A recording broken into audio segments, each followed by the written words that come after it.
शून्य में क्या अंतर है? हाँ, तो एक ही वस्तु है कि जो जो ये माचिदाकाश है पूर्ण ब्रह्म, तो जो है उसको वेदांत बता रहा है। वैसे तो ऐसा बता रहा है कि स्वयं प्रकाश ब्रह्म को वेदांत ब्रह्म ज्ञान भी नहीं प्रकाश है। स्वयं प्रकाश तो स्वयं प्रकाश है ना, तो श्रुति तो पर प्रकाशित है। हाँ, तो वो उसको नहीं बता सकती, समझ आता है ना। रिफ्लेक्टेड लाइट तो ओरिजिनल लाइट को, जिसका वो रिफ्लेक्शन है उसको नहीं बता। ये सूर्य का उसमें प्रतिबिंब पड़ेगा जल में, वो सूर्य को प्रकाश नहीं सकता। क्लियर हो रहा है? तो स्वयं प्रकाश ब्रह्म को वेदांत ब्रह्म ज्ञान भी नहीं प्रकाश। क्लियर? तो फिर भी अपीयरेंस में, अपीयरेंस सापेक्ष कहना हो तो ऐसा कह सकते हैं कि बुद्ध अपीयरेंस को शून्य कहते हैं और वेदांत तत्व को पूर्ण कहता है। तो एक ही बात नहीं, समझ में आता है? यानी वो यहाँ से जा रहे हैं, ये यहाँ से नहीं, ऐसा नहीं, ऐसा नहीं, एक ही जगह, एक ही जगह। जहाँ जहाँ समुद्र है, महासागर है, तो वेदांत महासागर को महासागर बताता है। और वहाँ जो चक्री तरंग फैन बुलबुला है, नाम रूप उत्पत्ति स्थिति लय अनेक एक दूसरे से अलग अलग है, उसको बुद्ध शून्य बता रहे। पूर्ण बताने से तो ऐसा कभी कभी लगता है कि पूर्ण बताना ठीक है, तो कभी कभी ऐसा लगता है कि वो अपना जो भ्रम है, अभिनिवेश अभिमान है, जो जो नहीं है उसमें, तो उसको शून्य पहले बताना ठीक है। अच्छा, वो नहीं, जब तक शून्य होगा तब तक वो पूर्ण को अनुभव में जाकर प्रबुद्ध नहीं होगा। तो कभी ऐसा जो तैयार है, नजदीक आ गया, उसको सीधा पूर्ण बता देना अच्छा है। शुभेच्छा सुविचारणा अनुमान सत्तापत्ति के बाद ऊपर का असम शक्ति पदार्थ भाविनी तुरिया, तो वो पांचवी छठी वाला है ना, चौथी पांचवी वाला छठी वाला, वहाँ सीधा बताना कि बस माचिदाकाश है तो ठीक है। लेकिन ये नीचे वाले को बताना, तो पहले वो दुख में भी सुख मानता है, तो उसको पहले बताना पड़ेगा ये भ्रम है, ये इल्यूजन है, डिल्यूजन है, असत्य है। समझाते कि नहीं? तो बुद्ध है वो कहाँ सफल होते हैं कि वो पूछेंगे दुख है, तो बोला है। दुख चाहिए, तो नहीं चाहिए। तो दुख का कारण क्या है, तो बोला कि तृष्णा। तो फिर दुख चाहिए, नहीं चाहिए। तो दुख नहीं चाहिए तो क्या करना चाहिए, को दुख का कारण छोड़ना चाहिए, तो तृष्णा छोड़ना चाहिए। तो कैसे बताएंगे किसकी तृष्णा है कि जिसमें दुख है, तो दुख है तो वो सत्य नहीं है, क्योंकि हमको नहीं चाहिए वो सत्य नहीं होता है। हमको सुख चाहिए ना, तो हमको नहीं चाहिए वो हमारे लिए सत्य नहीं है। तो असत्य की तृष्णा छोड़ना चाहिए, इच्छा छोड़ना चाहिए। नहीं समझ में आता? ना सतो विद्यते भावो ना भावो विद्यते सतः उभयोरपि दृष्टवन्तः स्तवने तत्त्वदर्शी भी अविनाशी तो तद्विधि येन सर्वमिदं ततं विनाशम अविनाश्य न कथित कर्तुम अर्हति। न असतो विद्यते भाव, न अभाव विद्यते सत। न असतो, असत का भाव विद्यमान नहीं है, न अभाव विद्यते सत, और सत का अभाव विद्यमान नहीं है। दोनों का मर्म तत्वदर्शियों ने अच्छी तरह से जाना है। तो सत्य क्या है, अविनाशी तो तद्विधि यह न सर्वमिदम ततम, जो सर्वत्र व्याप्त है उसको तो अविनाशी जान, ये की आत्मा, तो महाचिदाकाश, परमाकाश, पूर्ण ब्रह्म, सच्चिदानंद। फिर विचारवाणी शब्द अर्थ नहीं है, उसका क्राइटेरिया पूर्ण शांति है। ठीक है? तो फिर वो क्या बताया कि अविनाशी तो तद्विधि येन सर्वमिदं ततम विनाशम अव्ययस्यास्य न कश्चित् कर्तुम अर्हति। ये अव्यय का, अविनाशी का विनाश करने में कोई समर्थ नहीं। तो बता दिया कि वो तो वही है, उसमें कुछ होता नहीं, कोई कुछ कर सकता नहीं। और ये जो है वो कोई उसमें है ही नहीं, करने वाला या नहीं करने वाला कुछ है ही नहीं। क्लियर हो रहा है ना?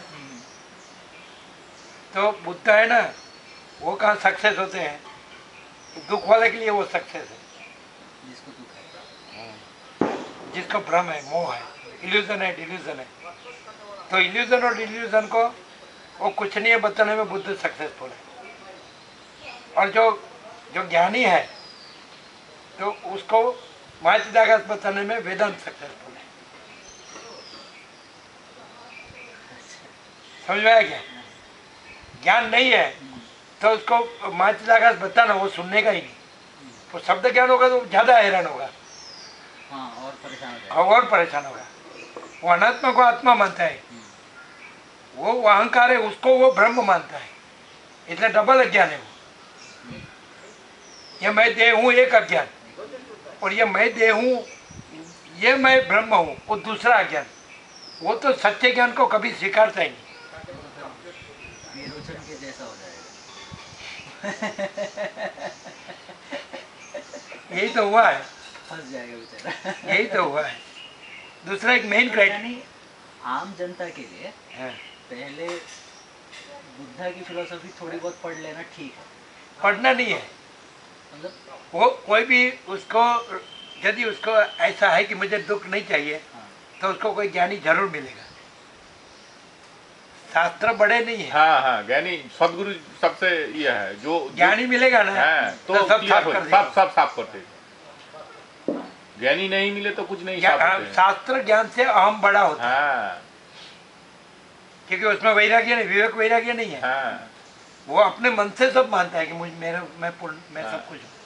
सब कुछ नहीं, कुछ नहीं है वो। उसको कोई गिनता नहीं है, वो भागता रहता वो है। तो इंद्रिय संयम उसके नहीं पीछे करते। जैसे भूत पड़ा हो ऐसे वो अहंकार छोड़ता नहीं है। तो यहाँ पे कर्मकांड और मूर्ति पूजन क्या स्थान रहा?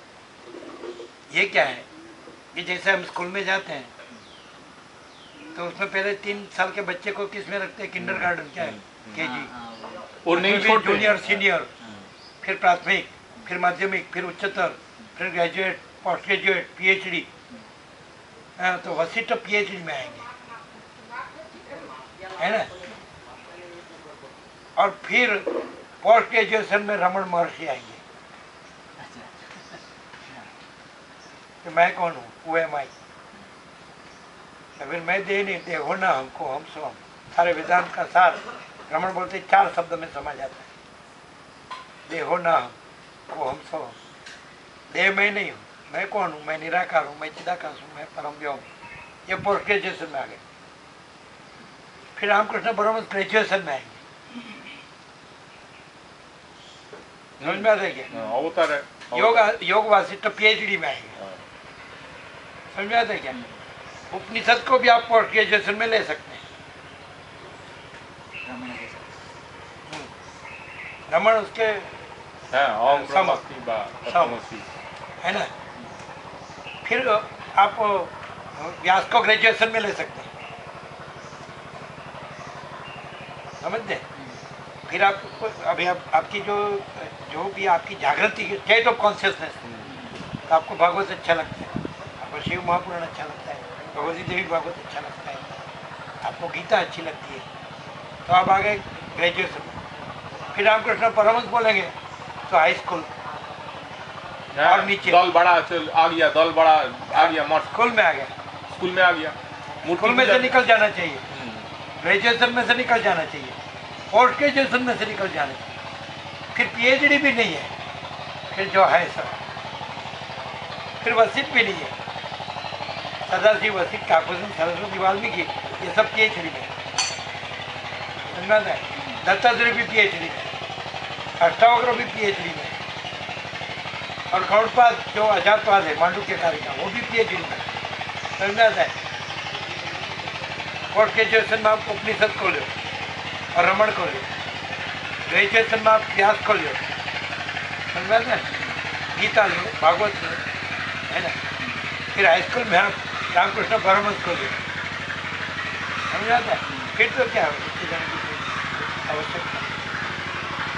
तो इसमें इतना जाना है कि सत है असत नहीं है, फिर उसको तो डायरेक्ट वशिष्ठ से जागृत हो जाना अच्छा है, बीच में रहना अच्छा नहीं, वो फिरता रहेगा। સ્વામીજી માટે ચા ગોળની બનાવો. હા, એટલે શું કે ઉકાળી લો ને બધાની, એટલે પછી સ્વામીજીની કાઢી એમાં 1 ચમચી ગોળ નાખી અને પછી બાકીની ખાંડ નાખવાની. ખ્યાલ આવે? બધી ઉકાળો ને સાથે, ખબર. એટલે ગોળ નહીં.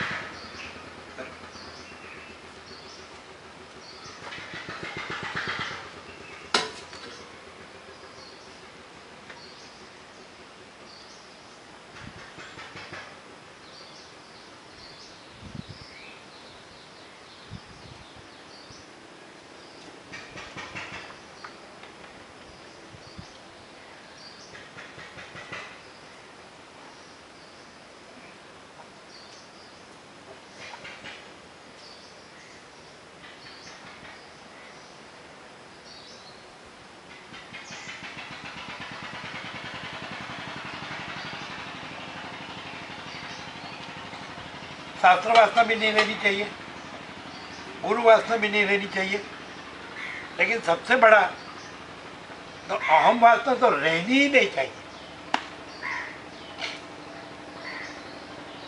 शास्त्र वासना गुरु वासना तो अहम वासना का निरसन करने के लिए, लेकिन यदि शास्त्र वासना गुरु वासना अहम का निरसन नहीं कर सके तो दूसरा कोई नहीं कर सके। ज्ञानी से यदि अपना अहम का त्याग नहीं किया तो शास्त्र से और गुरु से नहीं कर सकते। ठीक है कि नहीं? नहीं समझ में आया? जिसको सेल्फ रियलाइजेशन है, जिसमें अहम मन वासना नहीं है, द्वैत नहीं है, अहम नहीं है, व्यक्ति नहीं है, महाचिदा का स्वयं प्रकाश, संपूर्ण प्रकाश, वहां अपना अहम नहीं छोड़ेगा तो कहीं नहीं छोड़ेगा। हाँ। ठीक नहीं है क्या? अहंकार बने अनात्मा को आत्मा मानना, देह को मैं मानना। और वो ज्यादा अहंकार बड़ा कैसे होता है मालूम है? शास्त्र से ऐसा मानता है कि मैं ही ब्रह्म। हाँ, शास्त्र ज्यादा पढ़ ले तो उसका अहम इतना मोटा हो जाएगा तो किताब का ज्ञान ले लिया, पकड़ लिया। कौन सा अहम? देह मैं हूँ। हाँ। अच्छा, देह मैं हूँ छोड़ दिया तो उसको दूसरा कोई अवलंबन की जरूरत अवलंबन नहीं है। आप यही ऐसा जान लिया कि मैं प्योर कॉन्शियसनेस हूँ, और प्योर कॉन्शियसनेस महाचिदाकाश, निरंजन, निराकार, निर्विकार, आदि मध्य अंत रहित, भेदाभेद रहित, सदा एक रूप, all is one, spontaneous, automatic. तो ये सच्चा मैं हूँ, ये सच्चा मैं नहीं हूँ, तो आपको कुछ करने की जरूरत नहीं। फिर आपको बस परम पद पूर्ण विश्रांति में ही रहना, सहज, संपूर्ण कृत्रिम। वो अवस्था में अवस्था नहीं है, क्या स्वरूप है, अवस्था नहीं है। हाँ, अवस्था तो आरोप है। हाँ, वो स्वरूप में क्या वो व्यक्ति शरीर में रह व्यक्ति सकता है? कहाँ रही फिर? आत्म साक्षात्कार में द्वैत नहीं रहता है, अहम नहीं रहता है, व्यक्ति नहीं रहती है। जल है, वो अपने अनंत महासागर स्वरूप है। तो अनंत महासागर है, वो तरंग को नहीं जानता, रियलिटी अपीयरेंस को नहीं जानती, जागृत स्वप्न को नहीं जानता। जो स्वप्न में से जागृत हो गया तो वो स्वप्न पुरुष कहाँ रहता है, ऐसा आपका प्रश्न है।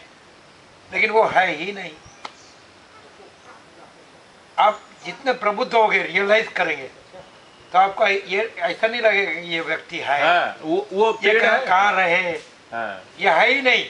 ज्ञानी को नहीं लगता है कि मैं देह हूँ, है ना? ज्ञानी, अज्ञानी है ना, विचार रहित होना चाहे तो भी नहीं रह सकता है, और अज्ञानी विचार करना चाहे तो भी नहीं कर सकता। वो आपका किताब में है जे জ্ঞানী চিন্তা মানে অজ্ঞানী চিন্তা রহিত থাকতে পারে না, চিন্তা ছাড়া থাকতে পারে না, চিন্তা ছাড়া नो आप थॉट, समझ लेना। No thought is a soul अज्ञानी विचार रहित होना चाहे तो नहीं रह सकता है, ज्ञानी विचार करना चाहे तो नहीं कर सकता है। क्योंकि विचार है ना, वो स्फूर्ति में है, अपीयरेंस। विचार वाणी शब्द अर्थ अपीयरेंस है। और जो प्योर कॉन्शियसनेस है, एब्सोल्यूट कॉन्शियसनेस है, केवल स्वयं अनंत पूर्ण परम चैतन्य है, यह रियलिटी है। समझा है? फिर उसमें ऐसा नहीं होता है कि व्यक्ति है, उसका अभिनिवेश अभिमान है, उसका ज्ञान है, उसका आत्म साक्षात्कार हुआ, फिर अभी वो कहाँ रहे।